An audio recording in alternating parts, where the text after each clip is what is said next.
Origins, born in peace, 2163. TUK te Sully Neteyam was born around the year 2163 in the 𝐏𝐚𝐧𝐝 village, the forest home the clan built after the fall of Home Tree. This was roughly 9 years after Sully permanently transferred his consciousness into his avatar body, 9 years after the Battle of the Hallelujah Mountains, 9 years into a fragile peace between the Na'vi and the RDA.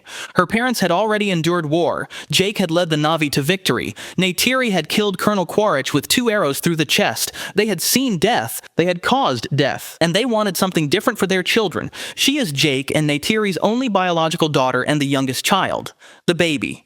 Like her siblings, TUK is technically a Na'vi avatar hybrid.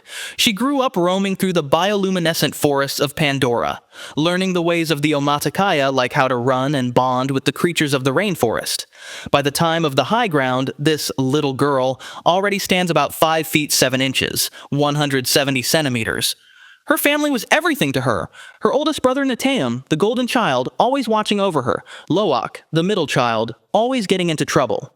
Kiri, her mysterious older sister, always teaching her something new. Even Spider, the human boy who ran with them. TUK was the heart of the Sully family, the one they all protected, the one who reminded them what they were fighting for. Trinity Jolie Bliss, the actress who voices TUK, described her character as small but mighty. The High Ground, First Contact with Danger, 2168. TUK's story begins in the comic books. Between the first Avatar film and the sequel, Dark Horse Comics released a trilogy of canonical graphic novels called Avatar: The High Ground. These fill in the years between the films, and TUK appears in them as a child around 6 years old. In The High Ground, set around the year 2168, we see TUK as a curious and adventurous little girl, already getting into trouble and following her older siblings into places she should not go. There is a scene in the comics where TUK sneaks out with Kiri, 𝐿oak, and Spider to explore an ancient battlefield. This is not some innocent field trip, but a graveyard of war. The wreckage of a SA-2 Samson gunship lies half buried in the vegetation. Scorch marks stain the earth. Shattered metal rusts in the humid air. A haunting reminder of the violence that shaped Pandora before TUK was born.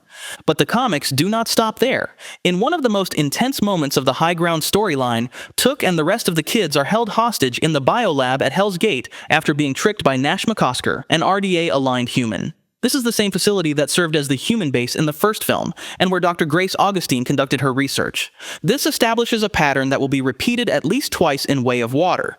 TUK is a target because her enemies know that the best way to hurt Jake is through his children, and TUK is the youngest and most vulnerable, a hostage before she was old enough to understand why. If you're enjoying this deep dive into the Avatar timeline and the comics, make sure to subscribe. We are tracking every clue James Cameron drops about the future of Pandora. The Way of Water, 2170. By the year 2170, TUK is around 7 or 8 years old, when the RDA returns to Pandora with a new invasion force led by the recombinant clone of Colonel 𝐾𝐻𝐻𝐾𝐝. The children are held hostage in the forest by 𝐾𝐻𝐻𝐾𝐻's men. All the kids except Spider escape, but it's far too close for comfort and shows the threat is very real. Jake makes a decision to take his family and flee. They leave the forests of the 𝐏𝐚𝐧𝐝 and travel to the eastern seaboard. There they seek refuge with the 𝐾𝐻𝐚𝐧𝐝 clan, and TUK adapts. While her brothers struggle with their pride and their differences from the 𝐾𝐻𝐽𝐽 children, while Kiri searches for answers about her connection to 𝐴WA, TUK just seems to blend in. She learns to swim. She bonds with an 𝐸lu, the sleek aquatic creatures the reef clans ride through the waves. TUK also forms a close bond with 𝐿oak, the daughter of the 𝐾𝐻𝐽𝐽 chief, watching and learning from her. She may be small, but she is strong and resourceful. The second RDA battle. Then comes the worst day of her young life. During the climactic battle aboard the RDA Sea Dragon whaling vessel, 𝐾𝐻𝐻's recombinant squad captures 𝐿oak, 𝐿saraya, and TUK. Again, just like in the comics. The same pattern. The Sully kids used as bait. 𝐾𝐻𝐻's recom squad ties 𝐿oak, �saraya, and TUK to the railings as hostages. Later, he presses a knife to Kiri's throat while TUK stands nearby, using Jake's children as leverage. She watches her family fight for their lives as the massive ship floods with water. She watches chaos and violence and death swirl around her in the darkness. She is trapped in the belly of a sinking vessel, gasping for air. Her parents and brothers risk their lives again and again in the flooding corridors of the Sea Dragon to pull her out alive. Jake nearly drowns trying to save her. Neytiri fights with a ferocity we've never seen before. Her brothers risk everything to get her out, and it costs her oldest brother everything. Neteyam, her protector, the one who always looked out for her and the golden child of the Sully family. He takes a bullet during the escape from the ship and dies in his parents' arms. The light fades from his eyes, with TUK still stranded, helpless on the sinking ship. The death of Neteyam will impact the entire Sully family, but for TUK, the transformation could well be the most severe. She is the youngest. She understood the least about the danger they faced, but now she understands everything. In interviews, 𝐏𝐚𝐬𝐧 has made it clear, TUK will never be the same, and what she went through will shape who she becomes. The innocent little girl from the forests of Pandora? She's gone. What remains is something harder. Before we look at how grief transforms her in the next movie, hit that like button if you think TUK deserves a break and let me know in the comments. Do you think she blames herself for Neteyam's death? Fire and ash. The weight of grief. This brings us to Avatar: Fire and Ash. We have seen glimpses of the third film in trailers and clips, but our knowledge of it is still limited. But one thing is for certain, the Sully family is broken.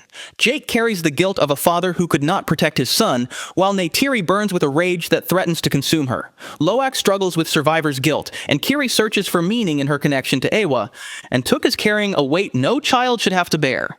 In The Way of Water, she was the comic relief with cute moments and the I will tell mom energy. She was the little girl hiding behind her siblings, and now around a year later in universe, she will again be in danger, as seen from this early clip where the children are on the run from 𝐉𝐸𝐺 and the 𝐼𝐸𝐺 clan. Will this film give us a version of TUK who is a little less helpless and who may even have some fight in her? We will find out soon. The future, Teenage TUK. 𝐏𝐚𝐬𝐧 has confirmed that there will be a significant time jump between Avatar 3 and Avatar 4, assuming Avatar 4 happens, that is. This jump could be as much as 6 or 7 years. This means that by Avatar 4, TUK would be a teenager. Some fans have already begun speculating, what if teenage TUK becomes like her mother? What if she takes up the bow with the same deadly precision? TUK, standing tall, eyes burning with the same fire we see in Neytiri, ready to make her enemies pay for everything they took from her family.